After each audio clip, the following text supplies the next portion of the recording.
Existem olhos que não olham para você. Existem olhos que olham através de você. Olhos que parecem feitos de vidro quebrado e gelo sujo. Quando Klaus Kinski entrava em cena, algo mudava no ar. A poeira do deserto parecia ficar mais pesada. O sol parecia queimar a pele com mais força. Não era apenas atuação. Era a sensação primitiva de estar trancado numa jaula com um animal que não obedece a nenhuma ordem e que sente cheiro de medo a quilômetros de distância. No Velho Oeste que conhecemos, os bandidos eram previsíveis. Eles queriam roubar o banco. Eles queriam vingança. Eles queriam terras. Mas Kinski trouxe algo novo para a mesa de pôquer do cinema. Ele trouxe o caos. Ele trouxe a loucura que não precisa de motivo para puxar o gatilho. Ele nos ensinou que, no final das contas, o maior perigo não é a arma na cintura, mas a tempestade que vive dentro da cabeça de um homem. Hoje, nós não vamos falar de um cowboy. Vamos falar de uma força da natureza. Vamos entrar na mente labiríntica de um homem que odiava o faroeste, desprezava os cavalos e brigava com os diretores, mas que, ironicamente, se tornou a face mais aterrorizante da brutalidade humana. Prepare o seu estômago. A história de hoje não tem heróis. Antes que a nevasca cubra as pegadas e você se perca nesse terreno perigoso, garanta o seu lugar no bando. A caravana do Terra Sem Lei segue em frente. Doa a quem doer. Inscreva-se agora e ative o sino. Aqui nós temos a coragem de olhar o monstro nos olhos. Para entender Klaus Kinski, você precisa primeiro entender o desprezo. Ele não estava ali pela glória. Ele dizia com a boca cheia de ódio que era uma prostituta do cinema. Ele fazia filmes por dinheiro. Ele queria carros rápidos, queria luxo, queria excesso. E esse desprezo pela arte, curiosamente, foi o que o tornou perfeito. Pense no ano de 1965. O calor da Espanha, fingindo ser o México. Sergio Leone está filmando por uns dólares a mais. O papel de Kinski é pequeno. Ele é o corcunda, um capanga deformado na gangue do índio. Qualquer outro ator tentaria ganhar a simpatia do público, tentaria fazer uma cara de coitado. Kinski fez o oposto. Observe a cena do bar. O coronel Mortimer, vivido pelo gigante Lee Van Cleef, entra para provocar. O ar está parado. O silêncio é quebrado apenas pelo som das botas no assoalho de madeira velha. Van Cleef se aproxima de Kinski. Ele não fala. Ele saca um maço de fósforos. E então acontece o momento que define uma carreira. Lee Van Cleef risca o fósforo na corcunda de Kinski. O som é áspero. É o som de lixa raspando em osso. É uma humilhação pública, tátil, física. Agora, esqueça o coronel e olhe apenas para o rosto de Klaus Kinski. Aquele tremor na pálpebra esquerda não foi ensaiado. Aquilo é raiva real. A mandíbula dele se trava com tanta força que você quase pode ouvir os dentes rangendo. Naquele momento, no set de filmagem, a lenda diz que Kinski queria matar Lee Van Cleef de verdade. Ele se sentiu violado. A câmera de Leone, que sabia capturar a alma humana como ninguém, focou naquele ódio. Kinski não precisou dizer uma palavra. A respiração dele, curta e ofegante, disse tudo. Ali nós entendemos que ele não era um ator interpretando um bandido. Ele era um barril de pólvora com o pavio aceso e a chama já estava chegando no final. Mas se o calor do deserto o deixava irritado, foi o frio que o transformou em lenda. Vamos avançar para 1968. As dunas de areia dão lugar à neve branca e impiedosa das montanhas. O diretor Sergio Corbucci queria fazer o faroeste mais cruel da história. O grande silêncio. E para o papel do vilão ele precisava de alguém que não tivesse sangue nas veias, mas sim gelo. Nasce Loco, um dos maiores caçadores de recompensas que o cinema western já viu. A construção desse personagem é um estudo de psicopatia. Loco não é um fora da lei. Pelo contrário, ele age dentro da lei. Ele mata homens que têm um preço na cabeça. Ele usa a burocracia como escudo para cometer assassinatos. Ele provoca suas vítimas, força o saque e então mata em legítima defesa.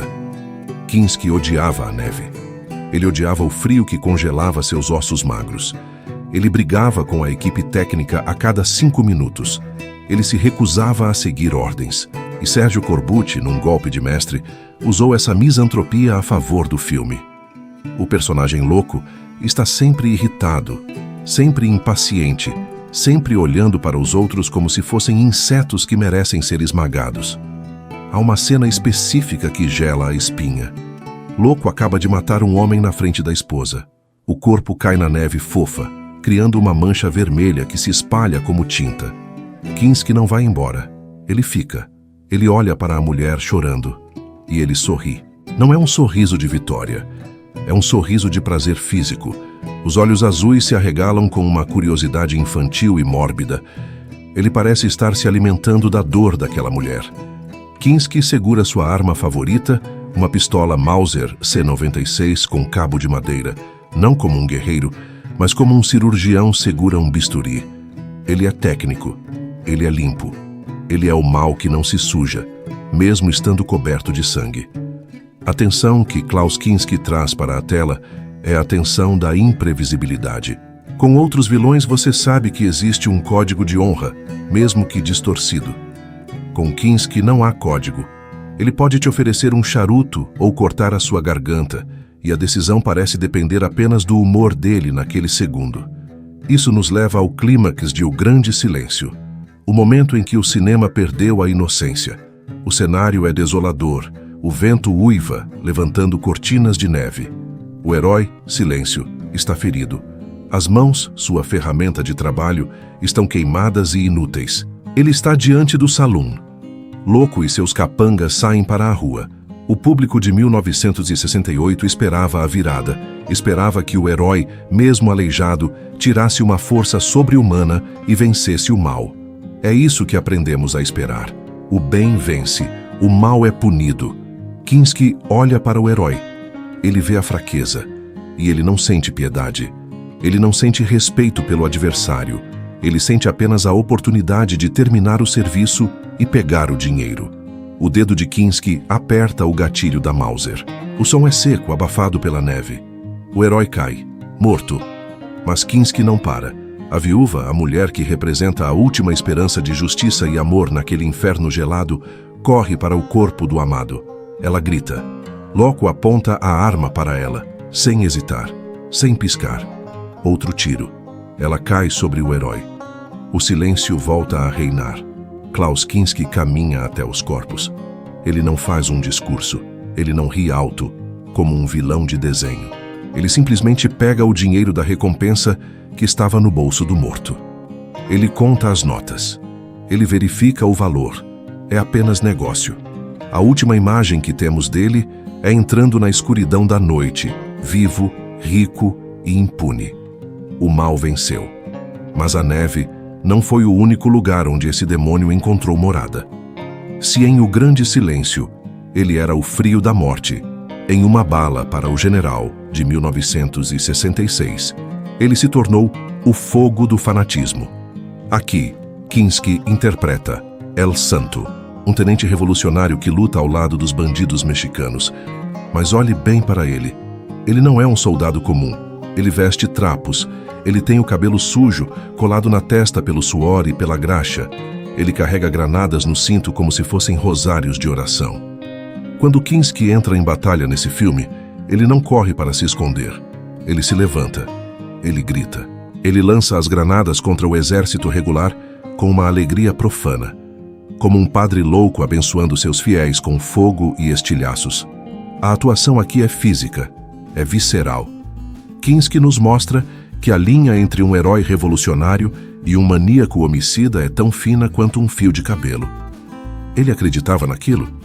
Não sabemos. O personagem acreditava. E Kinski, naquele momento, era o personagem. Ele não estava interpretando um mexicano. Ele estava canalizando uma fúria antiga, bíblica, de destruição. Mas a verdadeira lenda de Klaus Kinski, a história que faz os homens de cinema tremerem até hoje, não acontecia quando o diretor gritava ação. Acontecia quando as câmeras paravam de rodar. Nos bastidores, Kinski era um desastre natural. Ele era um furacão que varria os sets de filmagem. Ele odiava esperar. Ele odiava o barulho. Ele odiava a mediocridade. Existe uma história contada em sussurros nas tavernas de Almeria que define quem era esse homem. Durante as gravações de Um Faroeste, o barulho da equipe técnica que jogava cartas numa tenda próxima estava incomodando o sono de Kinski. Qualquer outro ator teria pedido silêncio. Kinski não.